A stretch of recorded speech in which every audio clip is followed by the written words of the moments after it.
Good afternoon. Hello, thank you for waiting. Very kind. How's everybody's feet? Starting to ache yet? Still okay? Well, hopefully you can sit down and have a little half-hour break whilst you watch this. So this is our 9th presentation so far across the 2 days. We've got one more after this. But this one is all about conversion rates. In case you don't know who IMRG are, we are the UK's eCommerce association, and we exist to give retailers market data. And the way it works is we have a big panel of retailers. There's about 200 of them, and here are a bunch of their logos. There's even more of them beyond that. Every single week, these retailers give us a little file that says, here's what we've earned on our website. They say how much money they've made, how many orders they had, the traffic that arrived onto their website, lots of juicy details. What we then do is add it all up to say collectively, how did that group perform? And together it represents, if you were to add it all up, all of the money, it's about £26 billion online each year in the UK. So the idea is it's a good sample, a nice representation of what the actual online retail market is doing. Now, as part of that data that we get, we're able to look at retailers' conversion rates. So what you're about to see are lots of trending information, updates around how retailers' conversion rates are doing, and also give you a little clue as to where some of the pinch points are to hopefully help you focus and improve your own conversion rates. So let's take a little top-level view. Overall, how is the industry conversion rates doing? If you were to combine every retailer in our panel and average out what their conversion rate looks like over the past 3 years or so, this is it. And the great big spikes that you see, they are Black Friday and Christmas period. So the conversion rate during those periods is quite high. It goes up a couple of percent. But the trend basically is that it's coming downwards and then plateaued. This red line that you've just seen, that is the start of the cost of living crisis. So as we came out of the pandemic, when conversion rates were very high, lots of the high street was shut for quite a long period, conversion rates online were doing very, very well. But then they started to normalize, come back down, and then we hit the cost of living and they just kind of roughly plateaued. Now that black line is everybody combined, so it will include all sorts of product categories. Within our reporting at IMRG, we've got about 30 different product categories, from small appliances to skincare and furniture. But here we've got 5 main big product categories for you, and this is what their average conversion rate looks like. So clothing, for example, that yellow line, that is pure clothing companies. That's like River Island, and it's Fat Face, and it's New Look, and all of those companies. That is the average of what those guys are getting on their website. Now the interesting thing, the blue line, that's gifting. They have a very good conversion rate typically. The determination, the inclination for someone to go and buy something from a gifting retailer is a little bit better. Think about it, if you're going to go buy flowers for somebody and you go onto that website, there's a much higher propensity for you to go and buy than perhaps if you're just browsing for some shoes. Home and garden is in green at the bottom there, and electricals is the grey one at the bottom. Those are 2 of a very high average basket value categories. The type of product you're going to buy is a lot more expensive in home and garden than it is in, say, health and beauty. There is a direct correlation between the price that you are selling something at and the conversion rate that you are getting, even within the same product category. So we can see a very high-end, pricey health and beauty retailer, their conversion rate is much lower than a cheap and cheerful makeup brand. So it is quite different. And you can see there's ups and downs, little peaks and troughs on that graph. Generally, what makes it go up or makes it go down is something like a sale event. If a number of our retailers suddenly launch their kind of spring-summer clothing event and they've got a big discount, clothing will tick up that week. in order to make a meaningful, big, actual kind of significant change to the industry conversion rates, something in the wider market has to happen. And here's a good example of that. So this is the conversion rate this year, I think it is, for electricals. So that grey line is all the electrical retailers in our panel. That is using the left-hand side axis. We've also got an axis on the right-hand side, which is the revenue growth for small appliances. So we've mapped the two on the same chart. This part is the interesting bit. That's the grey line, goes up to a peak. The conversion rates in electricals went really high. And at the same time, the amount of money people were making in small appliances went really high for a couple of weeks at the beginning of June this year. What happened at the beginning of June this year, where small appliances would suddenly do really well? We had some sunshine. The sun came out and it got really hot for the beginning of the month. Everybody went out and bought some fans to cool themselves down. Small appliances, fans sits within that category, and it went whoop, nice and high. Every time there is a heat wave in the UK, for some reason we all need to go and buy a new fan, and we see the conversion rates go up. So it's something like that that actually moves properly how the market does, as opposed to week in, week out sale activity. Now, something that can also be done with a data set that's useful for you to see is how the conversion rates of different market tiers, is what we call them. So every retailer in our categories gets divided into either being a budget or value retailer. That would typically be someone like New Look or TK Maxx, perhaps. Cheap and cheerful stuff, lower end on the price. Mid-market is someone like Boots or Marks and Spencer's, perhaps.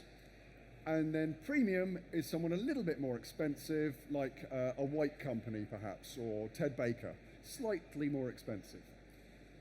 If you look at the averages for what the conversion rates of those retailers has been doing over the period of the last year, wouldn't you know, the one that's been going up during cost of living is the budget retailers. People are starting to shift their demand towards those companies and buy a little bit more, whereas the mid-market and premiums have remained relatively flat.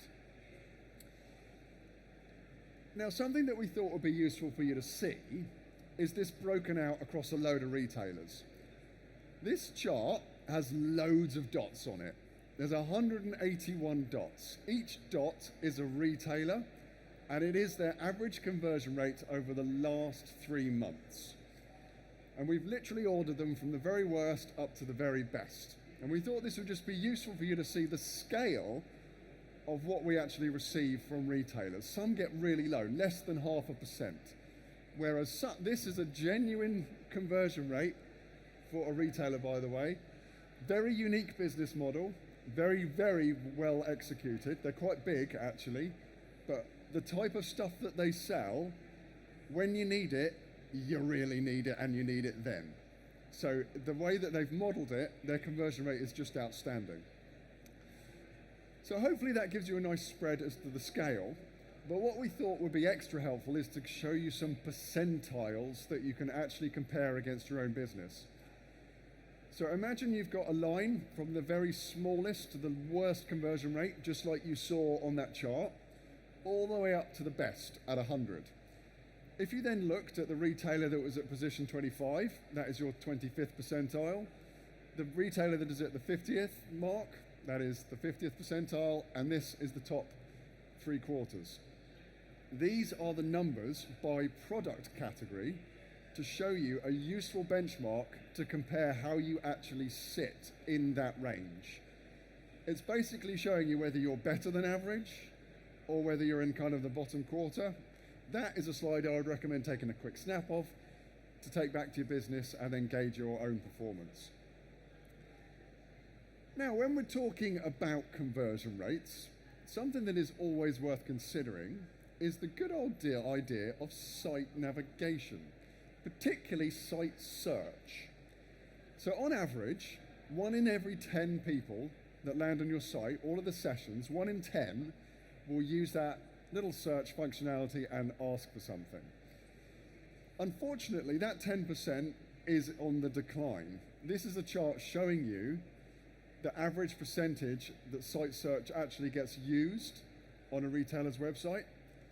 And the reason I am showing you this is because if you look at the conversion rate that traffic that uses site search actually gets, it's incredible. 6.8% is the average percentage that someone that uses search actually does. So if you can get more people to use site search on your website, that will really help improve your overall site conversion. And IMRG have actually done a whole study on how to get people to use more site search. Come and talk to us and we'll share the results with you. So, where's the pinch? Where is this across the whole journey of conversion actually? Where's the tough bit? And if you're talking about conversion, and if we're going to get nitty and gritty, ladies and gentlemen, we're going to have to break out the customer funnel. This is one of our favorite things at IMRG. Hopefully you are all looking at your own customer funnels in your own business. The way we measure it is based on a good old traditional 4-stage funnel. So, imagine the whole journey that someone takes through your website. The first stage is out of all of the sessions that come onto your site, what percentage will actually look at a product page during that session? Loads of people might bounce off your homepage, some might actually only look at the search results. How many actually make it onto a product page during that session? The industry average is 59%. Of that 59%, so let's say you had 100 people come onto your website, 59 of them have made it onto the product page. How many of those actually then click the magic button that says, yes, add that item to my basket? 14% is the average. So 14% of that 59 will actually add it to their basket. Then how many of the remaining people will go to the checkout and start the process of giving you their credit card details? Just under half. And then finally, of all the people that started the checkout, how many actually complete the purchase and buy that product from you? 60% is the industry average. That is your e-commerce market industry average customer funnel. That's for the beginning of this year. If we trend that over a long period of time on a chart, take each one of those funnel stages, and plot it over time, it looks like this. So each one of those colourful lines is one of those stages of the funnel. So for example, the green one is the first stage of the funnel, view a product page. And you can see if it's gone up or down. Relatively flat is the green line. The one that I would like you to pay attention to is the yellow line.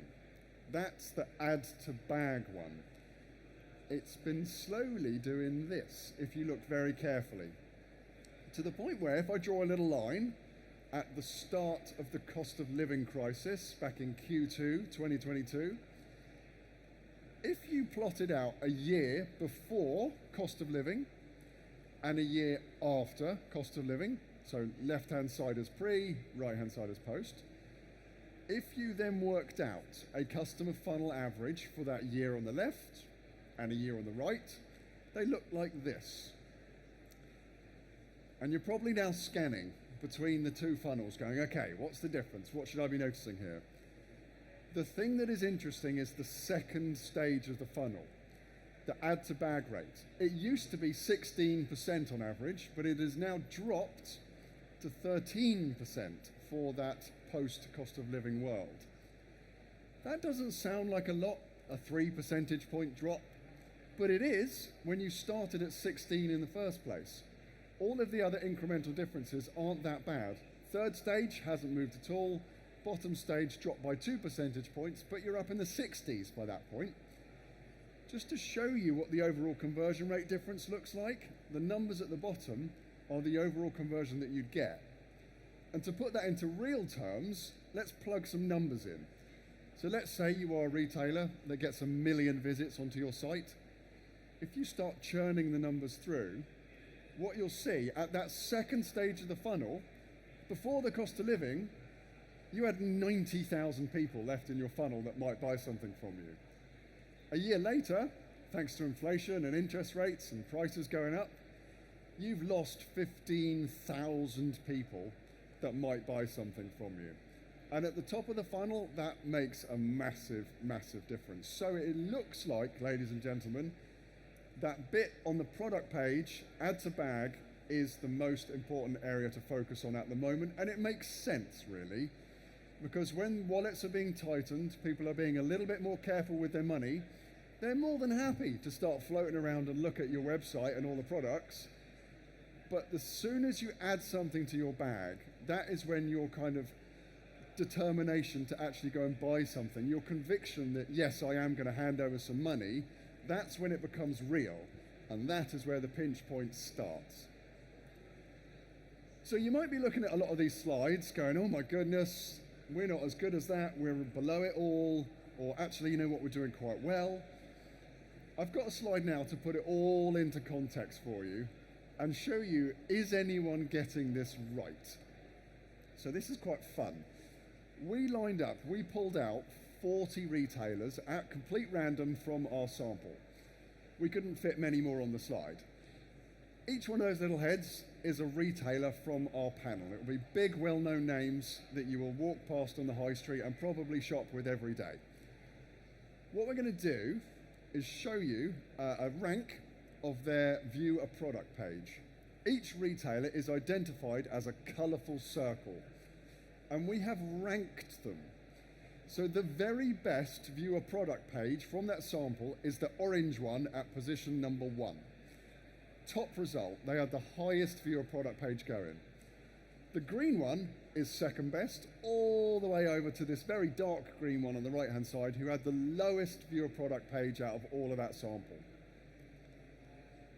Now what we're going to do is show you where each of those colours lands for the rest of the funnel. So you can see, okay, these guys are really good in the orange at actually getting people to view a product page. But when it comes to add to bag, they ranked somewhere, where is it, 17th? So they're nearly halfway, they're not as good. When it comes to the third stage, quite poor. And their checkout is quite poor as well. They're really good at the top of the funnel, but not so good elsewhere. Let's do the green one. If you add the green one in, rubbish at add to bag, middle at proceed to checkout, really bad at the end.